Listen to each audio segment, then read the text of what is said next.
அன்பர்களுக்கு வணக்கம். ஜாதக அலங்காரம். நாம் தொடர்ந்து இந்த 27 நட்சத்திரங்களில் ஒவ்வொரு நட்சத்திரத்திலையும் பிறக்கிறவங்களுக்கு எந்த மாதிரியான குணவிசேஷங்கள் இருக்கும் அப்படிங்கிறத தொடர்ந்து பார்த்துக்கிட்டு வர்றோம். அந்த வகையில் நாம் இன்னைக்கு பார்க்கக்கூடியது அந்த 20வது நட்சத்திரமாக இருக்கக்கூடிய அந்த பூராடம் நட்சத்திரம். இந்த பூராட நட்சத்திரத்தில் பிறக்கிறவங்களுக்கு எந்த மாதிரியான குண விசேஷம் இருக்கும் அப்படிங்கிறத இந்த பாடலில் ஜாதக அலங்காரம் சுட்டி காட்டியிருக்கு. முதல்ல நாம் அந்த பாடலை பார்த்துட்டு அதுக்குண்டான விளக்கத்தை தொடர்ந்து பார்ப்போம். மெய்நெடியன் சிறுநெற்றியான் வாசப்பிரியன் விசாலமுள்ள அரசன் நண்பன் மேல் கர்மம் பார்ப்பான் சேசிற்றுண்டி பிரியன் மாதாவுக்கினியன் சேர்ந்தாரை ரட்சிப்பான் சிவந்த சிறுவழியன் கைகாலும் நீட்சியுள்ள சௌந்தரியன் விசாலன் கல்வனாம் வீரியவான் கரங்கள் புய வலியன் பொய் சொல்லான் சஞ்சார பெரியன் மின்னார்க்கினியன் பொழிதான வானாகும் போராடத்தானே அப்படின்னு முடிச்சிருக்கு இந்த பாடல். அப்ப அந்த முதலடியில் பாருங்க, போராட நட்சத்திரத்தில் பிறக்கிறவங்க மெய்நெடியான் நல்ல உயரம் உள்ளவங்களா இருப்பாங்க அப்படின்னு அர்த்தம். அதே நேரத்தில் சிறு நெற்றியான் நெற்றி சிறுத்து இருக்கும், நெற்றி விசாலமா இருக்காது. வாசப்பிரியன் வாசனை திரவியங்களை பூசிக்கொள்வதிலும் வாசனையான உணவுகளை உண்பதிலும் அவன் பிரியமுடையவனா இருப்பான் அப்படிங்குது. அடுத்து விசாரமுடன் அப்படின்னு சொன்னால் எந்த ஒரு காரியத்தையும் ஆராயாமல் செய்ய மாட்டான். அலசி ஆராய்ந்து அவன் யாரிடத்துல அதுக்கான ஆலோசனைகளை பெற வேண்டுமோ அந்த ஆலோசனைகளை பெற்று அதன்படி தான் அவனுடைய செய்திகள், அதன்படி தான் அவனுடைய செயல்பாடுகள், அவனுடைய முடிவுகள் இருக்கும் அப்படின்னு அர்த்தம்.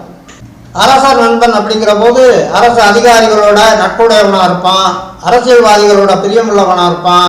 இன்னும் சொல்ல போனால் அரசியல்வாதியாக கூட இருக்கக்கூடிய வாய்ப்பு இந்த போராட நட்சத்திரத்தில் பிறக்கிறவங்களுக்கு இருக்கும் அப்படிங்குது ஜாதக அலங்காரம். மேல் கர்மம் பார்ப்பான் அப்படிங்கிற போது உயர்ந்த உத்தியோகங்களில் இருப்பாங்க அப்படின்னு அர்த்தம்.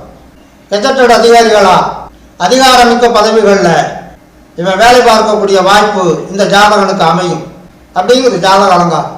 அடுத்த 2வது அடியில் செய் சிற்றுண்டி பிரியன் அப்படிங்கிற போது சிற்றுண்டிகளில் காலை உணவில் தயாரிப்போம் இல்லையா, இட்லி வடை தோசை பாயாசம் இந்த மாதிரி விசேஷமாக அந்த சிற்றுண்டிகளில் பிரியமுள்ளவனாக இருப்பான் அப்படிங்குது போராட நட்சத்திரத்தில் பிறக்கிறவங்க. மாதாவுக்கு இனியன். அப்போ இந்த போராட நட்சத்திரத்தில் பிறக்கிறவங்க தாய்க்கு பிரியமுள்ளவங்களாக இருப்பாங்க. தாயாரை கடைசி வரையிலையும் கண்களாங்காமல் ரட்சிக்கக்கூடிய, அவங்களுக்கு சகல போஜனங்களையும் அளித்து சகல தவறச்சனைகளையும் செய்யக்கூடிய ஆர்வம் உள்ளவங்களா இந்த நட்சத்திரத்தில் பிறக்கிறவங்க இருப்பாங்க அப்படிங்குது. இது தவிர சேர்ந்தாரை ரட்சிப்பான் அப்படிங்கிற போது தன்னுடைய நண்பர்கள், தன்னுடைய உறவினர்கள், தன்னிடத்தில் தஞ்சம் பெறக்கூடிய அந்நியர்களை கூட காத்து ரட்சிக்கக்கூடிய இரக்க குணம் உடையவங்களா அந்த போராட நட்சத்திரத்தில் பிறக்கிறவங்க இருப்பாங்க அப்படிங்குது. அதே 2வது அடியில் இறுதியா சிவந்த சிறுவெளியன். அவங்களுடைய கண்கள் சிறுத்ததாக இருக்கும், குறுகிய கண்களை உடையவங்களா இருப்பாங்க. அதே நேரத்தில் அந்த கண்கள் சிவந்த நிறமுடையதாகவும் இருக்கும் அப்படிங்குது. அடுத்து 3வது அடியில் பார்க்கும்போது கைகாலும் நீட்சியுள்ள சௌந்தரியன். அடுத்த உடனே மெய்நடிகன் அப்படிங்கிற போது அப்போ நல்ல உயரமுடையவங்களா அவங்க விளங்குவாங்கங்கிற போது அவங்களுடைய கைகளும் கால்களும் அந்த உயரத்துக்கு தகுந்தது மாதிரியே நீட்சி உடையதாக இருக்கும், பார்க்க அழகாக இருப்பாங்க அப்படின்னு அர்த்தம்.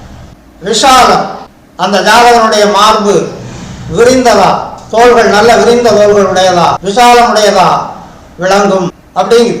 கல்வனாம் வீரியவான் கரங்கள் புய வலியன். கல்வனாம் அப்படிங்கிற போது அவனோட பழகக்கூடியவங்களுடைய உள்ளங்களை கவர்ந்து இருக்கக்கூடிய பேச்சாற்றல், முகத்தோற்றம், உடல் தோற்றம். கரங்கள் புய வலியன், கரங்களும் புயங்களும் வலிமையுடையதா இருக்கும், உடல் ஆரோக்கியத்தோட விளங்குவான் அப்படின்னு அர்த்தம். பொய் சொல்லான் சஞ்சார பிரியன். தேவையில்லாமல் பொய்கள் அவனுடைய வாயிலிருந்து வராது. சஞ்சார பிரியன் அப்படின்னு சொன்னால் எந்த நேரமும் ஏதாவது ஒரு பிரயாணங்களிலேயே ஈடுபடக்கூடிய ஆர்வம் உள்ளவனாக அந்த ஜாதகன் விளங்குவான். கோயில் குளங்களுக்கு போவான், பிக்னிக் சுற்றுலாவுக்கு போகக்கூடிய ஆர்வம் உள்ளவனாக இருப்பான்.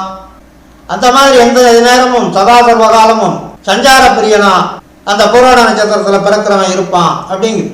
மின்னார்க்கினியன் அப்படிங்கிற போது மின் இடை அப்படின்னு சொல்றோம்ல, மின்னார் அப்படின்னு சொன்னா மின்னலை போன்ற இடை உடையவர்கள், பெண்கள், இளம் பெண்கள். அவர்களை கவர்ந்து இருக்கக்கூடிய முகத்தோற்றம், உடல் தோற்றம் உடையவனா இருப்பான். அதனால அவங்களுக்கு இனிமை உடையவனா அவன் விளங்குவான் அப்படின்னு அர்த்தம். இறுதியா பொழிதான வானாகும். தானம் பொழிவதிலே மிகச் சிறந்தவனா விளங்குவான், தான தர்மம் செய்வதிலே சிறந்து விளங்குவான். இந்த போராடத்தானே அப்படின்னு சொன்னால் போராட நட்சத்திரத்தில் பிறந்த அந்த ஜாதகன் அப்படின்னு முடிச்சிருக்கு ஜாதக அலங்காரம்.